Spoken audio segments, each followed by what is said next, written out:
जितना अंदर मन में जाओगे तो फिर संगेस गुरु rinpoche ने रंगलु लखंग हिंपा मोमा शे संजय नंग ना छुपा तोमा तो बोला, तब पता लगता है अपना शरीर ही लखंग हो जाता है। अंदर संगेस बैठा है, जब पूरा विकार से मुक्त हो जाएगा तो तब पता लगेगा ना। समझ गए ना, ये बहुत जरूरी है, समझ गए ना। अब धीरे धीरे हम लोग, ये दिन तो बीतते जाए, कल चला गया ना, वो दोबारा थोड़ी आने वाला थोड़ी है। कल जितना आपने समझा, आपने मन में रखा, वो आपके कल्याण के लिए, भलाई के लिए। आज भी मैं समझाऊंगा, जितना समझाओगे आपके कल्याण के लिए, आपके भलाई के लिए। यह संगेस का नियम है, संगेस का परंपरा है कि लोक कल्याण के लिए सिखाते जाओ, सिखाते जाओ। अगर नहीं सीख पाए तो सीखने वाले का दोष है, सिखाने वालों का दोष नहीं है। संगेस के साथ भी कई लोग संगेस होते हुए भी जिंदगी भर मुक्त नहीं हो गए, उल्टा संगेस को गाली देने वाले भी थे, संगेस को भी। अब हम जैसे तो छोटे मोटे लोग हैं ना, गाली गुली तो देंगे देंगे, प्रशंसा भी करेंगे करेंगे, तो उससे कुछ लेना देना नहीं है वास्तव में। हमको सीखना है, और सिखाने वाले का काम सिखाना है, सीखने वाले का काम सीखना है, तो उससे फिर कल्याण हो जाता है। कोई किसी का प्रशंसा करने की जरूरत नहीं है, कोई किसी को गाली देने की जरूरत नहीं है। बस समझो और अपने रास्ते खुद नाप करके आगे चल करके अपना कल्याण करना है। अपना कल्याण शुद्ध रूप से संगेस के शब्द के अनुसार करोगे तो लोक कल्याण उसके साथ जुड़ा होता है, क्योंकि संगेस का मौलम है, और वो होगा ही होगा, क्योंकि विचार शुद्ध होगा ना। तो ये समझ करके शब्द भी इसी तरह सुनना चाहिए, ठीक है। फिर हम लोग दाचंपा के बारे में पढ़ रहे थे ना, और दाचंपा के बारे में मैं आगे पढ़ूंगा आज दाचंपा वाला जो अध्याय है उसको समाप्त करने की मेरी चेष्टा है। दाचंपा कैसे होते हैं उसके बारे में कल मैं बता रहा था ना। इसमें 10 गाथा है, 10 में से 2 कल मैंने समाप्त कर दिया, तीसरा मैं आज प्रवेश कर रहा हूँ। तीसरा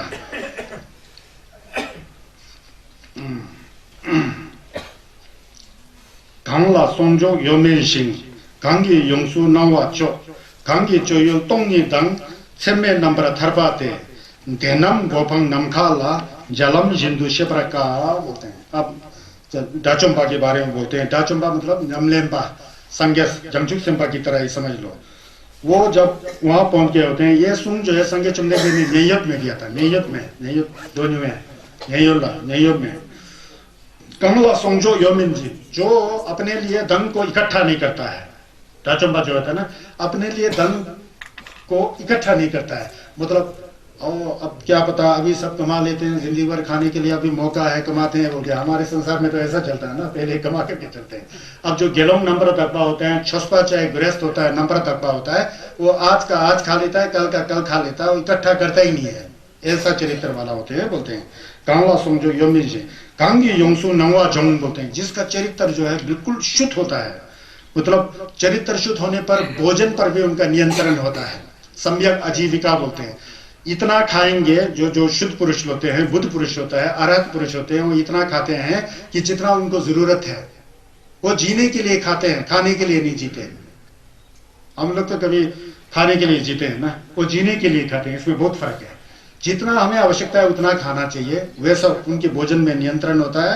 और क्या कहते हैं, उनका चरित्र शुद्ध होता है।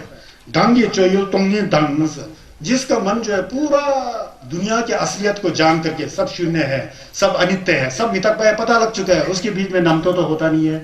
नमतो नहीं होने पर उनका चरित्र कैसा होगा तो हम खुद ही जान सकते हैं। जिम्बा ही ने तो चरित्र, जिसने समझ लिया कि ये दुनिया जो है पूरा शून्य है, तोंगबंजित है, शून्यता है, तो उसके अंदर उस तरह का जिम्बा का भावना नहीं होता है। छम्मे नंबर थरपाते, और किसी भी वस्तु अपना शरीर से लेकर के बाहर की किसी भी वस्तु जहां रहते थे, जो शरीर धारण किया होता है, जो खाने की वस्तुएं होती है, पहनने की वस्त्र होता है, किसी के प्रति उनका आसक्ति नहीं होता है, अनिमित्त होता है, निमित्त नहीं मानते किसी। निमित्त चीज है ही नहीं इस दुनिया में। निमित्त से ना जो हमेशा रहने वाला चीज इस दुनिया में है कोई कुछ भी नहीं है ना, उनको पता लग चुका होता है। हम लोग मोटा मोटा से गप मारते रहते हैं, लेकिन अंदर से नहीं जाने होते हैं, इसलिए हम लोग उल्टा ही करते जाएंगे, क्योंकि असली रूप से समझा नहीं होता है। ये जो दाचंपा लोग होते हैं, उनको सब अनिमितता की पता होता है कि दुनिया में असली चीज कोई नहीं है, पकड़ने का क्या है, छोड़ने का क्या है, कुछ भी नहीं है। तो इसलिए मन को स्वच्छ पवित्र करके रहते हैं, बोल रहे हैं। फिर तेनम गोफंग नमकाला जलम सिंधु शब्राजा, बस वो लोग जब विपश्यना में पके होते हैं तो बस स्वच्छ आकाश की तरह, क्या है दुनिया, स्वच्छ आकाश की तरह, नमखा तंगमा दो, नमका जब साफ सुथरा होता तो कितना है, कहाँ है नमका पता ही नहीं होता है, कहाँ से शुरू हुआ कहाँ चला जाता है। इतना गहराई में जब होता है उनका चित्त तो स्वच्छ आकाश की तरह होता है। वो लोग किस तरह से विचरण करते हैं, जो आकाश में उड़ते हुए पंछियों की तरह, उनका गति क्या होता है हम उसका अनुमान नहीं लगा सकते हैं।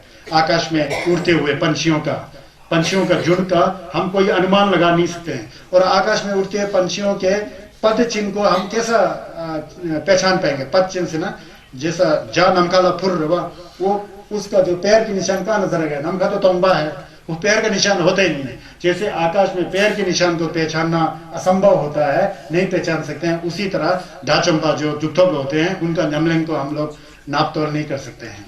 तो इसीलिए ये बता रहे हैं ना, देखिए देनम गोपंग नमखाला जलम जिंदु शबरगा, जा मतलब जा चिड़िया, जलम जिंदु चिड़िया की गति जिस तरह से आसमान में उड़ते हुए हम उसका अनुमान नहीं लगा सकते हैं, ठीक उसी तरह जो नमलिम्बा होते हैं, सिद्ध पुरुष होते हैं, उनके नमलिंग का हम अनुभव नहीं कर सकते हैं। क्योंकि हम लोग जिम्बा वाले हैं, वो उसमें जिम्बा होता ही नहीं है।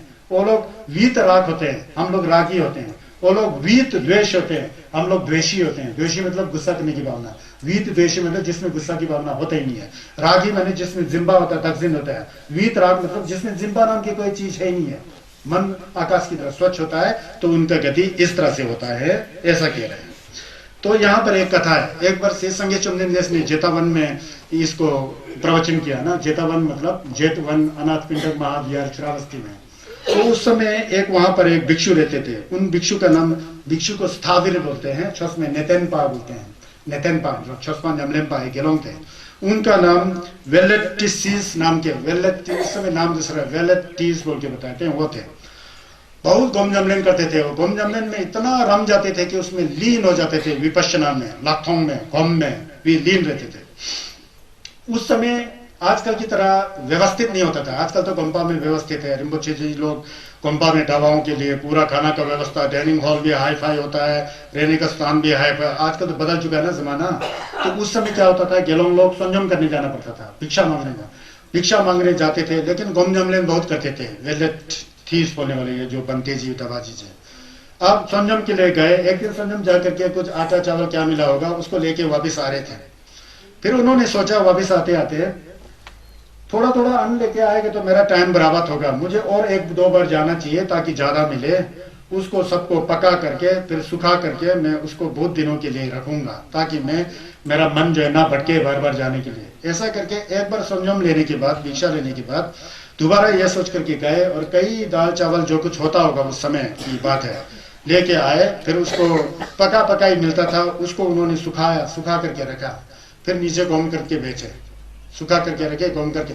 जब भूख लगता था जो सूखा वाला है ना, उसको ले करके उबला पानी में भिगो करके खाते थे, फिर गोम लगाते थे। फिर वो जब भूख लगता था, भूख हमेशा तो नहीं खाते थे, आज 11 बजे खा लिया तो कल 11 बजे तक तो खाते नहीं थे। सुबह से थोड़ा ब्रेकफास्ट, रात का खाना तो खाते नहीं है केलोंग भिक्षु लोग। आजकल उसको आप देखना चाहते हैं तो बर्मा जाओ, श्रीलंका जाओ, थाईलैंड जाओ, वहाँ के दावाजी लोग नहीं खाते। विपश्यना में आप लोग नियम का पालन करते हो ना, वो 12 महीना चलता है वहाँ, समझ गए ना। तो इसीलिए वो अतुलनीय देश है। तो ऐसा करके खा रहे थे। फिर नियम के अनुसार विनय जो दुलवा बोलते हैं, संगेश के दुलवा के नियम के अनुसार जो रब्जुम के लिए बनाया होता है, उसके अनुसार जो है खाना को भी इकट्ठा नहीं कर सकता है, धन को भी इकट्ठा नहीं कर सकता है। दूसरे लोग जल गए जो गोम जमलेन वगैरह नहीं करते थे, होता है ना मंदिरों में लामा डावा लोग, भिक्षु लोग। तो उन्होंने संगेश से शिकायत कर दी, ये जो वेलेथीस नाम का जो भिक्षु है ये तो धन इकट्ठा करके रखा है, फिर वहां से निकाल के खा रहा है, संयम जाना ही छोड़ दिया इसने। तो ऐसा बोल के कंप्लेन कर दिया संगेश को, शकेत हुआ को। शकेत हुआ जी अपने ज्ञान चक्षु से देखते हैं तो वहां कोई गलत नहीं है। तो उन्होंने सब भिक्षुओं को इकट्ठा किया और समझाया, देखो जो अरहत पुरुष होता है, जो अरहत पुरुष होता है, सिद्ध पुरुष होता है, जो महान पुरुष होता है, जिसके अंदर राग नहीं होता है, वीत रागी होता है, वीत द्वेषी होता है, वीत मोह होता है, जिसके अंदर दोछा जेदन तिमुख ठादक नजर कुछ भी नहीं है, स्वच्छ आकाश की तरह विचलित करता है, जिसको अनित्य का पूरा, मितक्पा का पूरा जमलन सिद्ध हो चुका है, उसके लिए ये तुम लोग शिकायत कर रहे हैं, ये ऐसा नहीं है। ये इसलिए ये भोजन इकट्ठा करके रखा कि इसका मन की जो विचार जो है अलग है, उसको जिम्बा का विचार नहीं है। इसने सोचा कि अगर बार बार जाएगा तो गोम जमलेन करने का समय बराबर हो गया, उस शुद्ध मन से इकट्ठा किया हुआ है, इसमें कोई दोष नहीं है। अनाप शनाप शिकायत मत किया करो, तुम लोग भी इनकी तरह बनो, विलेथीस गेलोंग की तरह बनो। आप लोग कंप्लेन करने में लगे हो, ये उचित नहीं है बोल के संज्ञस ने इस संदर्भ में ये गाथा को कहा। समझ आया ना? तो यह है वो बेचारे क्या किए, वो सिद्ध पुरुष तो टाइम को बचाने के लिए बार बार जाएगा तो फिर कुछ दिखाई देगा, मन भटक जाएगा ना, नहीं भटकाने के लिए जब भूख लगे तो वहां से निकाला, पानी में डाल के खाते खाते ऐसा करके बाद में अरहत हो गए, बाद में डाचंपा हो गए। तो इस दृष्टि से बता रहे हैं। आजकल तो सब बैठने से पहले बहुत कुछ जमा करना पड़ता है ना, फिर अच्छा क्वालिटी का नहीं था, ये कौन खाता है रे? तो केलों लोग कभी नहीं कहते थे। एक बार मैंने घोड़े का दाना, भगवान बुद्ध खुद नहीं खाया, नहीं बताए थे, घोड़े का दाने भी खा करके संज्ञस कुछ भी नहीं सुना, हंसते रहते थे, मुस्कुराते। संज्ञस का गुण ऐसा होता है, संज्ञस का यंत्र में ऐसा होता है। अब आगे चलता हूँ, चौथा गाथा में पहुंच गया, 10वां में। कांगी जपा योंगजे चिंग सेला शेम्पा योमा हिन कांगी चोयुल तोंगी तंग सेम्बे नंबर थरपाते देनम गोफंग नमखाला जलम जिंदु शिप्रका बोलते हैं, जलम जिंदु शिप्रका। अब जो डाचंपा होते हैं, सिद्ध पुरुष होते हैं, जो विपश्यना सिद्ध करके पूरा मुक्ति के स्थान पर पहुंचे होते हैं, उनका क्या होता है? कांगी सकपा योंगजिकपा, जिसने जो है पूरा नम तो छोड़ चुका है, स्वयं के अंदर नम तो है ही नहीं है, त्वचा भी नहीं है, शेतंग भी नहीं है, तिमुक भी नहीं है, कोई भी जोमुंग नहीं है, नम तो नहीं है, सब कुछ छोड़ चुका है। तो इस तरह का जो होता है जेला शेम्पा योमाही, उस तरह के जो गेलोंग होता है, डाचंपा होता है, उसको जो है वो नहीं होता है, क्या जिम्बा नहीं होता है, शेम्पा नहीं होता है। कांगी सकपा योंग से चिंग सेला शेम्पा योमाहीन, जो सिद्ध पुरुष होता है वो होता है क्या थे, जिसके अंदर बिल्कुल राग द्वेष मोह आदि क्लेश बिल्कुल नहीं होता है। वही त्वचा चाहिए शेतांग नहीं चाहिए वाला भावना, नहीं चाहिए बोलते समय गुस्सा आ रहा होता है, चाहिए होते समय जिम्बा होता है। तो उसके अंदर जो तिमुख है, मैं कर्म फल को नहीं मानता हूँ, बुद्ध को नहीं मानता हूँ, यह है। फिर दूसरों के धन दौलत को देखकर ईर्ष्या, अहंकारी, मैं बड़ा तू छोटा, ये सब जो दुनियादारी है ना, ये सारी चीजें उस अरहत के दिमाग और मन में होता नहीं है, क्योंकि शुद्ध हो चुका है। कांगी सकपा योंग से चिंग जेला शेम्बा योमाही, जो भी वस्तु है, खाने पीने का है, पहनने का है, रहने का स्थान है, किसी वस्तु के प्रति उनका आसक्ति नहीं होता है। किसका? डाचंपा, जो सिद्ध पुरुष होते हैं। कांगी चोयुल तोंगे तंग, क्योंकि उसने समझ लिया कि ये दुनिया जो है सपना की तरह है, पानी की बुलबुली की तरह है, अनित्य है, अनत्ता है, दुखा है। मैंने बताया ना, अनित्य मतलब क्या है? मितक्वा है। दुखा मतलब क्या है? दुंगल है। अनत्ता मतलब क्या है? मैं मेरा कहने की चीज को यही नहीं, तो किसको मेरा कहे, किसको मैं कहूं? ये तो व्यवहार में चलता है। मिलम की तरह मैं हूं, मिलम की तरह मेरा है, असलियत में मैं मेरा तो होता नहीं है। तो वो सब जान करके उनका मन जो है बिल्कुल मितक्वा में स्थापित होता है, अनित्य को जान चुका होता है, विपश्यना पूरा सिद्ध कर चुका होता है। सेम्बेन नंबर थरपाते, और विमुक्ति के ऊपर वो लोग अग्रसित होते हैं। इस तरह के नमलेम्पा का जो चित्त होता है, उसी को उदाहरण देते हैं, जैसे कि आकाश में उड़ते हुए पंछियों के पद चिन्ह को हम नहीं पहचान सकते हैं, उसी की तरह उन सिद्ध पुरुष अरहतों का जो है नमलेन का जो अंदर हिस्से जो है ज्ञान जो है इस तरह से होते हैं, बोल रहे हैं। तो इसमें फिर मैं एक बताता हूँ, जिम्बा कैसा नहीं होता है डाचंपा का, एक कथा बताता हूँ। ये जो है नियत में नहीं बताए हैं, ये गल्पे खाप में वेणुवन, जहाँ बांस का बगीचा महाराज ने बुद्ध को भेंट किया था ना, महाराज बिंसार ने, उस बांस का जो बगीचा, वहां पर बुद्ध जी ने यह प्रवचन किया। इसको समझने के लिए एक कथा सुन लो। तथागत बुद्ध जब राजगृह के वेणुवन में विराजमान थे, राजगृह मतलब जलपे खप, वेणुवन मतलब जाकलंदगा होमी छल, सुंदरी में सोमंग में आता है, जाकलंदगा होमी छल बोलते हैं। होमा मतलब उसको बोलते हैं, क्या कहते हैं, दूध को नहीं बोलते हैं, होमा होत मा हानर होता होत मा मतलब बांस को बोलते हैं। बांस का बगीचा एक राजा ने दान दिया था, वहां गुम्बा में बैठे थे। तो उस समय एक उनका भगवान बुद्ध जिसे अपने हृदय की तरह मानते थे, अपने निंग की तरह, अपने थुक की तरह मानते थे, एक उनका शिष्य था, उनका नाम अनिरुद्ध है। छस में उनको मंगा कहते हैं, मंगा, वतकत में मंगा कहते हैं। वो मंगा जी जो है, उनका पूरा नब्जा सब फटा हुआ था। नब्जा फट करके उस समय क्या होता था, नब्जा फटेगा तो कूड़ेदान में जाते थे भिक्षु लोग, देखा, कूड़ी जाम में देख करके लाल पीला रंग का चिथड़े को ढूंढते थे कूड़ा के अंदर, ढूंढ, उसको पांशु बोलते हैं, पांशु वस्त्र बोलते हैं।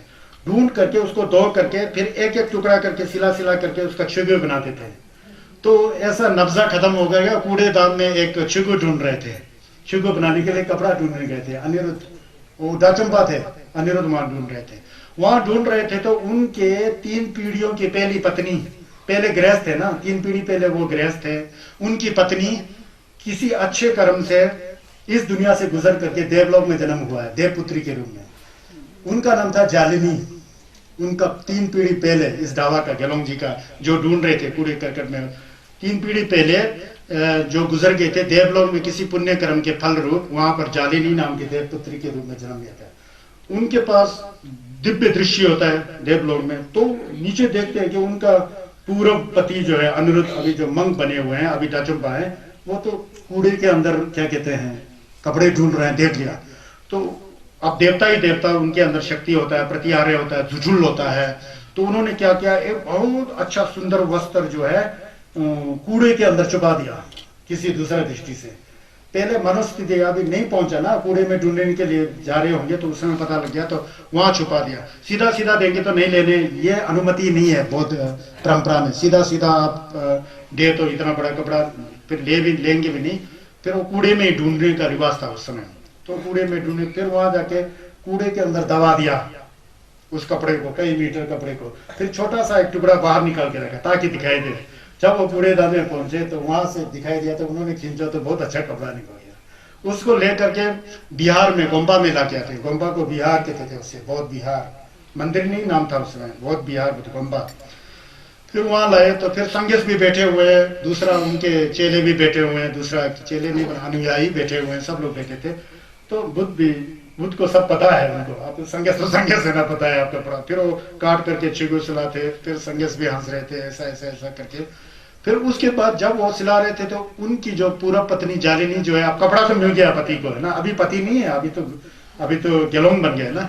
फिर उन्होंने क्या किया, उनके नाम पर, अपने पति के नाम पर, जो अभी भिक्षु बन चुके हैं अनिरुद्ध, उनके नाम पर एक दिन भंडारा की तरह, भंडारा नहीं कहा जा सकता है, भंडारा शब्द कहां से है पता नहीं, संग दान बोलते थे उसको, संग भोजन दान का व्यवस्था किया। फिर खुद चली गई पूरा दूसरा रूप बनाकर ना, वहां आसपास के गाँव वगैरह शहर में क्या कि आज जो है अनिरुद्ध बनते की तरफ से किसी के द्वारा स्पॉन्सर करके दानी ने भोजन दान किया है, सब लोग बिहार में आकर के दान का व्यवस्था है। फिर उसने व्यवस्था कर दिया, पूरा व्यवस्था करके उस दिन पूरा दान जो है जालिनी ने पूरा व्यवस्था कर दिया।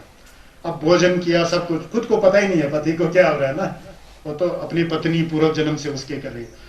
फिर करने के बाद में भोजन बच जाता है, बहुत बच जाता है। भोजन को बचना बहुत खराब माना जाता है, संगीत के टेम्पर भोजन को बचाना नहीं चाहिए, पूरा खाते हैं। तो फिर दूसरा फिर बनते लोग जो जलने वाले, क्या व्यवस्था कर दिया है, एक उसको नया चीवर पहन करके बोल रहा है, उस समय ऐसा होता था। फिर इतना ज्यादा जितना था उतना ही भोजन का व्यवस्था करना चाहिए था, ये तो भोजन सब बराबर हो रहा है, ये है वो है, बोके कंप्लेन आ गया, शिकायत आ गया, शिकायत चलता था। शिकायत आके तथागत सम्यक संबुद्ध संगे चमदेश के पास वो शिकायत आ गया।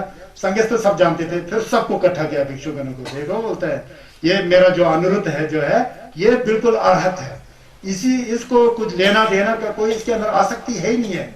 ये तो इसके पूर्व पत्नी भार्या कहते हैं ना हिंदी में, पत्नी पूर्व पत्नी जालिनी का कमाल है बोलता है, उसने अपने पति को भिक्षु रूप में दे करके दान के रूप में उसका किया कराया बोलता है, वो उसके पत्नी ने सब किया कराया। ये अनिरुद्ध के अंदर कोई भी जिम्मा नहीं है बोलते हैं। तो यहाँ इसका मतलब यह है कि देखिए कि जो क्या कहते हैं अरथ होता है, उसके अंदर ना कोई नम तो होता है, ना भोजन के प्रति आसक्ति होती है, कुछ भी आसक्ति ना होने के बावजूद ये अनिरुद्ध का आसक्ति नहीं है, ये उनके पत्नी का, वो भी संसार में है ना, देव योनि में, देव लोग भी तो अभी भी संसार है, वो अपने पति की आदर सत्कार के लिए सब कार्य किया होता है। ये अनिरुद्ध का पूरा खेल नहीं है। बोला अनिरुद्ध तो आराध्य कैसा हो सकता है, बोला समझ आया ना इसका भाव। तो ये है, ऐसा है। अब इसके बाद आगे चलता हूँ। खालो जुर्बे लेक्सु ता सिंधु गंगी वंगो नमनी शिजुर चिंग नाजल पंक्शिन सकबा जेजेपा लायंग देला मुंबा क्या कहते हैं, मुंबा देता नहीं बोलते हैं, खालो जुर्बा बोलते हैं। जो डाचंबा लोग होते हैं, सिद्ध पुरुष लोग होते हैं, जो विपश्यना में पक करके बिल्कुल विमुक्त हो चुका अवस्था में पहुंचे होते हैं, वो सारथी के द्वारा सुशिक्षित अश्व की तरह उसका इंद्रिय जो है पूरा शांत होता बोलता है। अश्व मतलब घोड़े को बोलते हैं। घोड़ा बिगड़ेल होता है पहले, उसको कोई घोड़े को सुधारने वाला आदमी सुधार करके बाद में वो घोड़ा जो है बहुत जंबो हो जाता है, उसके ऊपर चढ़ो तो चढ़ो बहुत जंबो हो जाता है। पहले बिगड़ेल घोड़ा होता है, बिगड़ा वाला घोड़ा होता है, उसको फिर सुधारना पड़ता है ना, सुधार करके अच्छा सुधर जाता है। इसी तरह जो सिद्ध पुरुष होता है डाचंपा होता है, पहले बिगड़ेल घोड़ा की तरह था बोलता है। अपने मन के क्या कहते हैं नियंत्रण से शमथा आनापाना सती का भावना करके विपश्यना करके सती पठान का पूरा क्या कहते हैं तो टेम्पा निर्जा, शरीर क्या है, वेदना क्या है, चित्त क्या है, चित्त की संतति क्या है, उन सबको पहचान करके अनित्य स्वभाव जान करके मन को पूरा शिथिल करके, जैसा बिगड़ेल घोड़ा को जो घोड़ा का सारथी होता है उसको पूरा जंबो बनाता है, इस बिगड़ेल शरीर को सारथी रूपी मन के द्वारा पूरा सुधारा सिद्ध पुरुष हो जाता है, उसका मन बिल्कुल शांत होता है बोलते हैं। तो डाचंबा जो है थालो जुर्वा लेगदुलता जिंदू सता घोड़ा है ना, ता जिंदू गंगी वांगो नमनी जिजुर्बा, जिसका पूरा इंद्रिय शांत है, आंग शांत है, कान शांत है, जीव शांत है, शरीर शांत है, मन भी पूरा शांत है बोलते हैं। पूरा शांत ही शांत, पूरा प्रसब्धि ही प्रसब्धि, प्रीति ही प्रीति, प्रमोद ही प्रमोद, पूरा पुल्लिक रोमांचित होते हैं लोग, समझ गए ना, उसके प्रति भी उनका कोई आसक्ति नहीं होता है। तो इस तरह के होते हैं। नागेल पंक्शन सकपा भेजेपा, उसके अंदर नागेल तो होते ही नहीं। नागेल क्या होता है?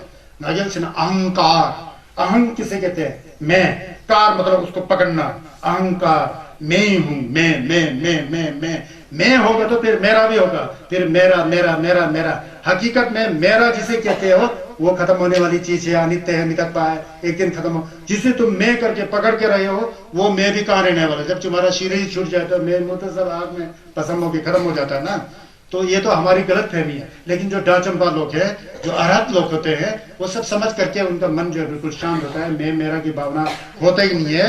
और जक्बा जे पास जक्बा होते नहीं। जक्बा क्या होता है? त्वचा शेदंती मुक्त नजर।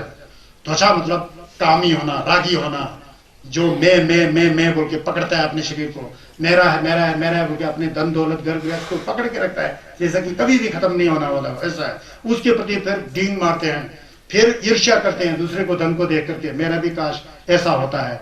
फिर ऐसा संसार का जो दुख ना बोलते हैं, त्वचा शेदंती मुक्त नजर, राग द्वेष अज्ञान अहंकार और क्या है अभिमान, ये सब चीजें। तो ये सब चीजें खत्म हो जाता है। तो इस तरह से जो जिसके मन में ये चीजें सब खत्म होकर के बिल्कुल शांत शीतल जल की तरह एकदम पवित्र शुद्ध मन वाला होता है, उसे तो देवता भी क्या करते हैं? पूजते हैं बोलते हैं संज्ञा से। इस तरह के सिद्ध पुरुष को, डाचंपा को, जंगजुत्संपा को देवता लोग भी पूजते हैं, देवता भी प्रशंसा करते हैं बोल के ऐसा बताया जाता है। अब इसको भी एक कथा से सुन लो।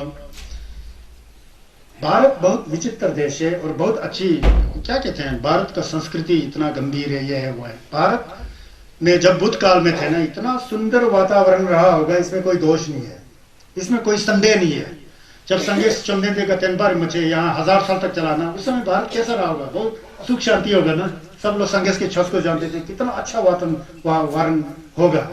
जिसने इस भारत देश से बौद्ध धर्म को जड़ से उखाड़ के फेंका, उसका क्या दुर्दशा हो रहा होगा, और आजकल भी हो रहा है ना। तो ये बहुत ले चुंडे है ना। तो उस समय जो है एक राज्य था, उसको अवंती कहते थे। आजकल उड़ीसा के आसपास में है वो, अवंती बोलते थे, उड़ीसा के आसपास में है वो। अवंती देश में पुरोहितों का एक कुटुंब था, कुटुंब मतलब घर था, गांव था, जो भी था वहां था। उन पुरोहितों के कुटुंब में, उसी कुटुंब में जो जाकर के भगवान बुद्ध के परम शिष्य हो गए थे, महाकत्यायन का जन्म उस पुरोहित कुल में जन्म हुआ था। महाकत्यायन नाम के बुद्ध के शिष्य जी का वहां जन्म हुआ था। उनके पिताजी वहां के राजा, क्या कहते हैं, वहां के राजा चंद प्रद्योत बोल के थे, उनके राज पुरोहित थे। लेकिन पिताजी की मृत्यु होने के बाद उनका पुत्र जो महाकत्यायन जी है ना, चंद प्रद्योत महाराज के पुरोहित हो गए। उन दिनों में जम्बू द्वीप में, जम्बू द्वीप मतलब जम्बुलिंग, यहाँ पर भारत में सम्यक संबुद्ध तथागत का पदार्पण हो चुका था। संगेश का काल था। संगेश इतना प्रसिद्ध है कि उनसे जिसका बैंड होता था तुरंत शीतल हो जाता था, और उनके अंदर पूरा संस्कार जागृत होकर के पूरा शांतिमय जीवन उनके साथ जुड़ जाता था। तो प्रसिद्ध थे संगे चंदेन, बहुत ही जिल्लभ, उनका जिल्लभ है ना संगेश है। तो राजा चंद प्रत्योत जो है भगवान बुद्ध से मिलना चाहते थे। खुद नहीं जा पाता था, संगे चुमनिंदे नियत में बैठते थे, बहुत दूर था, कहाँ अवंती भुवनेश्वर के पास और कहाँ श्रावस्ती, यहाँ बाराबंकी जिले में पड़ता है, बलरामपुर से आगे यूपी में पड़ता है। तो उन्होंने महाकात्यायन से कहा, राजा ने, चंद प्रद्योत ने, अपना राजपुरोहित बना था ना, कृपा करके आप जा करके भगवान बुद्ध को यहाँ ला सकते हो, बुला करके आमंत्रित कर सकते हैं। तो महाकात्यायन कहते हैं कि महाराज आपका आदेश है तो मैं जाने को तो जाऊंगा, लेकिन ये कोई निश्चित नहीं कि मैं वापस आऊं, कहीं मैं वहीं प्रवर्जित हो जाऊं, उनके वहां वहीं ढावा हो जाऊं, इसका कोई गारंटी नहीं दे सकता है। अगर आप यह अनुमति देते हैं तो मैं चला जाऊंगा। तो चंद प्रद्योत महाराज जी कहते हैं कोई बात नहीं, आप जाओ, लेकिन बुद्ध को यहाँ लेके आइए आप, मैं बुद्ध का दर्शन करना चाहता हूँ। संगेश का फिर चला जाता है महाकात्यायन, कई महीने लग जाता है, जग करके जेतवन महाविहार अरहत पिंडक श्रावस्ती में पहुंचते हैं। बुद्ध को नमस्कार करते हैं, तीन बार प्रदक्षिणा करते हैं, प्रदक्षिणा कोरा को कहते हैं, 3 बार कोरा करके नमस्कार करके बुद्ध से पूछते हैं ऐसा। लेकिन वहां पर संगेश के हाव भाव को देखकर, उनका शीतल ज्ञान दृष्टि, करुणा का अनुभव करके वो जो है वहीं प्रवर्जित हो गए, केलोम हो गए। कात्यायन केलोम होकर के पूरा जन्म का संस्कार रहा होगा, तुरंत परियत्ति सुना बुद्ध जी से, प्रवचन सुना, विपස්සना सत्यपठाना हो या जो भी हो, खंड सूत्रा हो या जो भी हो, अनंत खंड सूता वो कहते हैं, वो सुने उन्होंने, प्रवचित के सुन करके उनका मन परिवर्तित हो गया। बुद्ध को बुला नहीं पाए, वो वहीं से ही अपने उस तरफ नहीं जाकर किसी दूसरा जंगल की ओर चले गए, दम्बा लेकर के, परियत्ति मतलब प्रदीक्षित होकर के वहां से चले गए। तो कुछ क्षणों के, कुछ महीने के बीच में ही गोमजमन करके, विपස්සना करके, गोमजमन करके आरत हो गए, महाकात्यायन आरत हो गए। तो आरत होने के बाद संगे चुमनिंदे श्रावस्ती में बैठे थे, अपने दिव्य चक्षु से देखते हैं, यमलन करके देखते थे ना, संगे दिखते हैं कि वो कात्यायन तो वहां आरत हो गए। शारिपुत्र को भी पता लगा, उनके अंदर भी दिव्य चक्षु था, ज्ञान चक्षु, तो उससे देखे शारिपुत्र को लगा कि कात्यायन, फिर उन्होंने वहां पर जाकर के दर्शन किया, उनका कात्यायन का दर्शन किया ना, कात्यायन का दर्शन करके फिर बहुत अच्छा हुआ। फिर वहां से फिर वापस आके फिर वहां पर बहुत अच्छा हो गया। फिर वापस आके उस समय भगवान बुद्ध जी एक श्रावस्ती से आगे एक माता जी ने संगे चुमनिंदे को एक गोम्पा बना के बैंड किया था, उनको कहते हैं विशाखा माता जी बोलते हैं, बहुत प्रसिद्ध है बहुत इतिहास में। उन्होंने वहां गोम्पा में आकर वहां बैठे थे तो उस समय वर्षा काल, 3 महीने का जो थम बैठते थे, वर्षा काल का थम करके वहां एक उत्सव होता था। उत्सव करने के बाद वहां पर लोग भिक्षु लोग इकट्ठे हो जाते थे। इकट्ठे होने पर एक सीट खाली रखा, भगवान बुद्ध जी ने खाली रखा। फिर लोगों ने पूछा सीट किसके लिए, ये कहते हैं माँ कात्यायन के लिए, माँ कात्यायन भी यहाँ आएंगे, उनके लिए सीट खाली रखा है। तो दूसरे लोग फिर ईर्ष्या करने लगे कि भगवान बुद्ध का देखो कितना प्रेम है माँ कात्यायन, हमारे ऊपर नहीं है जैसा ना, हर कहीं होता है ये चीजें। ये सिखा रहा हूँ मैं, आप लोग को समझ गया ना, जो दुष्ट होता है जहाँ भी दुष्ट होता है, संगेश के साथ भी ऐसे ही दुष्ट होते हैं, ढावा का नब्जा पहन के भी ऐसे ही होते हैं। तो ऐसा फिर देवराज इंद्र है बोलते हैं, इंद्र का बहुत वो आता है, देवराज इंद्र। तो इंद्र ने देखा कि नीचे कुछ हो रहा है, तो भगवान बुद्ध के दर्शन के लिए नीचे आ गए बोलते हैं, देवलोक से आके फिर इंद्र ने क्या कहते हैं, उनसे पूछा, संगेश से पूछा कि ये जो बिछाना रखा है, पहले संगेश का पूरा वो किया, छक किया, कोरा जो करना किया। फिर वो उन्होंने पूछा कि ये बिछोना रखा है तथागत बुद्ध किसके लिए, ये कह रहे हैं कि महाकात्यायन है, आने वाला है 1-2 दिन में, यहाँ आके उनके लिए रखा है। तो फिर इंद्र के अंदर बहुत जिज्ञासा उत्पन्न हुआ कि कैसा होगा, बुद्ध भी इतना उसके प्रशंसा कर रहे हैं कात्यायन जी का ना, कौन होगा बोल के रुक गए। तो बाद में कात्यायन जी आए, कात्यायन जी का भी बुद्ध की तरह ही किसने, इंद्र ने बहुत प्रशंसा किया और उनके प्रति आदर सत्कार किया। फिर वहां बैठे तो इंद्र ने बहुत प्रशंसा किया, छक किया, फूल चढ़ाया, कुछ किया, ऐसा किया। फिर दूसरे लोगों को पता लगा कि ये इंद्र कैसा है कि हम लोग को वाला किनारे करके इसको वाला ऊपर कर रहा होगा। फिर इस तरह से भावना आ गया। नम तो आदमी का नम तो कैसा होता है देखो, इससे आपको नम तो पता लगेगा। फिर वहां आके संगेश चुमनिंदे के पास शिकायत जाते हैं, संगेश बोलते हैं ऐसा नहीं है, जो कात्यायन जो है ना ऐसा वैसा नहीं है आप लोग की तरह, आप लोग तो अभी श्रोतापन भी नहीं हो, अनागामी भी नहीं हो, सक्रियतागामी भी नहीं हो। ये सब यमलेन का एक पोजीशन है, यमलेन का सेम का एक वो है ना, बुम के अंदर आता है ना, जुनजुक दाम, छिरोंग दाम, छिरम्योंग दाम, टाचम दाम आता है ना, कोई जुनजुक में है, कोई छिरोंग है, कोई छिरम्योंग है, टाचम्बा तो कोई है ही नहीं है।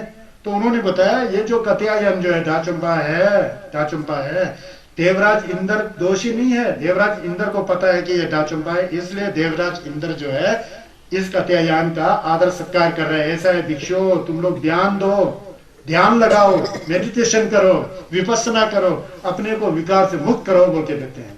तो यहाँ पर कात्यायन जी को देवता भी शरण में जाते हैं ना, तो देवता भी आदर सत्कार कर रहे हैं। तो मैंने श्लोक में क्या बताया था, लायंग देला मोम्पा देतानी, जो अरहत पुरुष होता है उसको तो देवता लोग भी पूजते हैं, ये बताना चाहता था। देवराज इंद्र ने कितना अच्छा किया महाकात्यायन को ना, ये है, समझ आया ना जी, भाव आ रहा है ना। तो ये है धम्मपद, बहुत अच्छा परियति है धम्मपद। अब उसके बाद आगे जा रहा हूं, टाइम कैसा जाता है पता ही नहीं।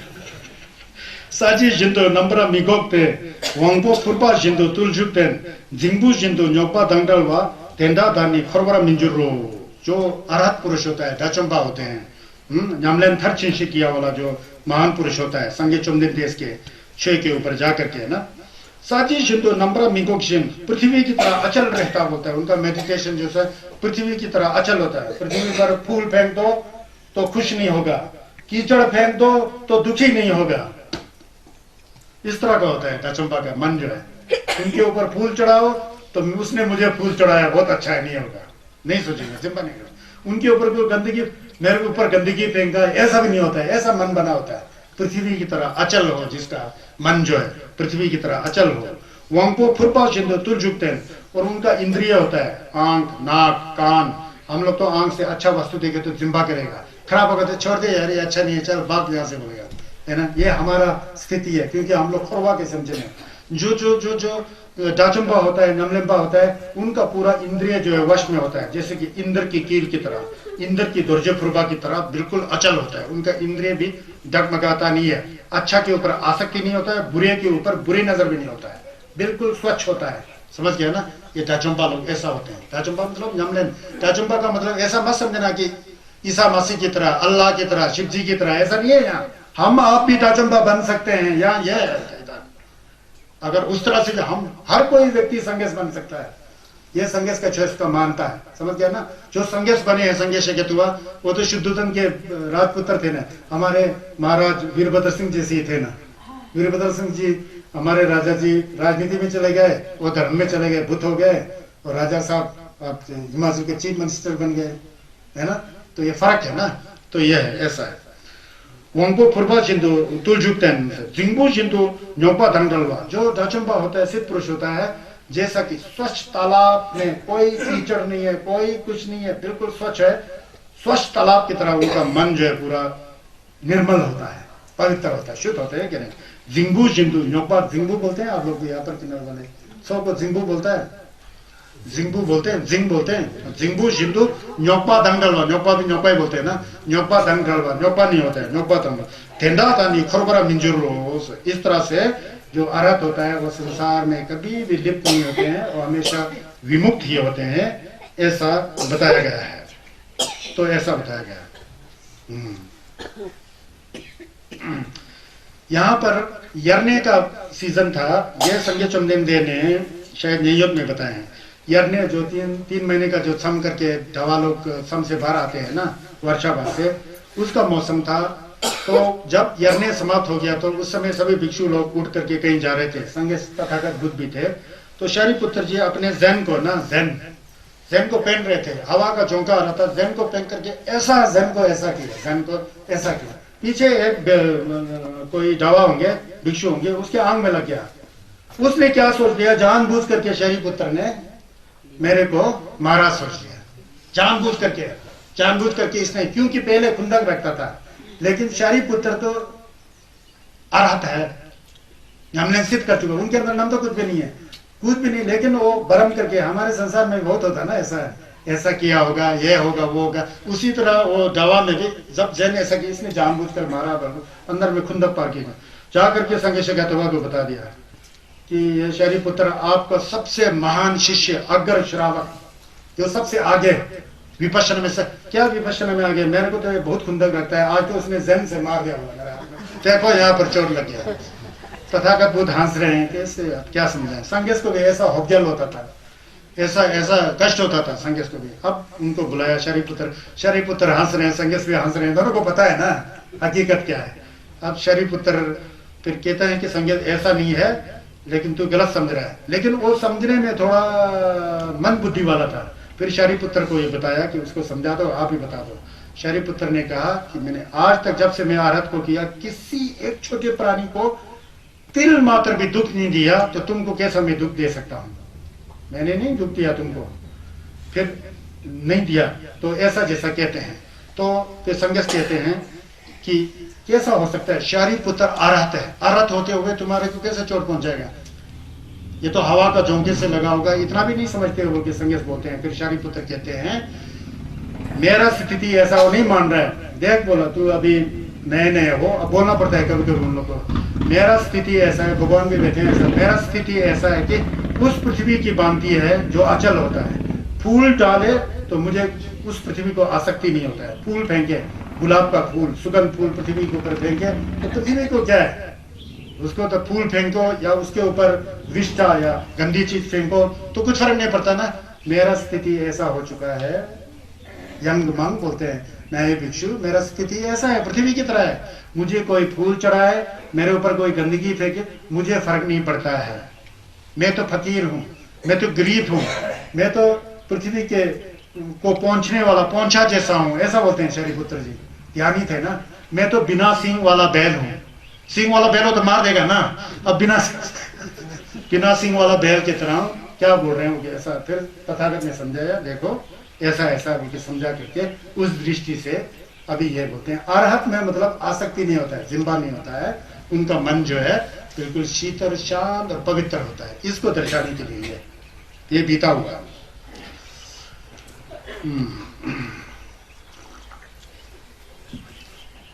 देई निजुरचिंग नादांग लेची शिवरजुर यंगदा शेबे नमडोलवे नेवरा जेवा दंडा नीस। जो अरहत हो चुका होता है, डा चंबा होता है। अरहत, अरहत में डा चंबा, डा मतलब दुश्मन, चंबा मतलब जिसने भगन कर दिया, खत्म कर दिया है। सबसे बड़ा दुश्मन कौन है, हमारा मन है बोला ना। संगेश के छोस में सबसे बड़ा दुश्मन हमारा मन है। बाहर वाला दुश्मन हमने बनाया होता है। सबसे पहले तो मन है दुश्मन। खो मी दुख जाए नो सोच लिया ना मन ने, उसको दुख जाए समझ लिया, अच्छा होगा, मन ने बना लिया ना तुमने। वो आदमी खराब होगा उनके मन ने बनाया। वहां रेवत के अंदर पूरा ज्ञान जागृत हो गया। दादी जी सब ये देखो, ये दादी जी पूरा शरीर झुका हुआ है, झुर्रियां है, सफेद बाल है, आंख से दिखाई नहीं दे रहा। ये मेरा ये लड़की भी तो ऐसा ही होगा ना बाद में, जिसके साथ मैं शादी करने जा रहा हूँ, इसका भी तो यही हाल होगा बाद में। मैं भी तो वहां ज्ञान आ गया, उनको ज्ञान, वही ज्ञान आ गया, अनित्य का भाव दिलवा होगा ना उस परिवार से। संगेश का जो उसका ज्ञान आ गया, मेरे पत्नी में तो ये दादी जैसा हो जाएगी। वहां से भागा क्या वहां से सब छोड़ छोड़ के भागा, बाद में लोग ढूंढने लगे, मिला ही नहीं। वहां से प्रेरणा मिल गया उस वार्तालाप से, भागा, भाग करके संगेश के पास पहुंच गया। शरीपुत्र खुश, बस तुरंत भाव काटा, बस शरीपुत्र ने अनुमति दिया, बस भिक्षु बन गया।